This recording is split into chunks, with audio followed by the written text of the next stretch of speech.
Dozens of black families owned their own land, a truly remarkable achievement in post-Civil War Georgia. Oscarville wasn't just a place on a map, it was a beacon of progress and hope, a powerful testament to the strength and resilience of its people. But all of that was about to be violently and systematically torn away. In September, a young white woman named May Crow was found brutally assaulted and left for dead in the woods near Oscarville. She died from her injuries days later. A mob formed, hungry for what they called justice, but what was truly revenge. A black man named Rob Edwards was arrested, and before he could even face a trial, he was dragged from his jail cell by the mob, brutally beaten, shot multiple times, and then lynched in the town square. His body was left hanging from a telephone pole for all to see. Shortly after, two black teenagers, Ernest Knox and Oscar Daniel, were arrested and subjected to a sham trial before being publicly hanged in front of a cheering crowd of thousands.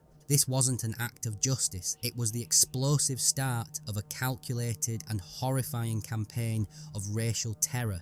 The lynchings were only the beginning. In the weeks that followed, organised gangs of white men who called themselves the Night Riders tore through Forsyth County with a single, brutal message for its 1,100 black residents: leave or die. Under the cover of darkness, they burned black churches and homes to the ground, fired guns into houses where families were sleeping, and destroyed crops and property with impunity. Terrified families were forced to flee for their lives with only the clothes on their backs and whatever they could carry. They had to abandon their farms, their homes, their businesses, and their land, some of which they were still paying off. Within just a few months, more than 1,000 black citizens, almost the entire black population of Forsyth County, were violently forced out. It was completely erased. The land that had been legally owned, cultivated, and loved by black families for years was quickly seized by their white neighbours, often for pennies on the dollar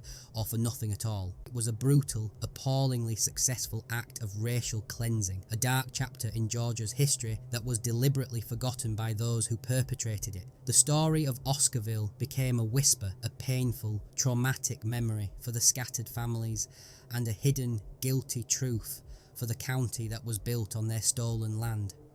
But the land itself wouldn't forget the injustice it had witnessed. For 40 years, the land where Oscarville once stood was either left empty and overgrown, or farmed by the very people who had taken it.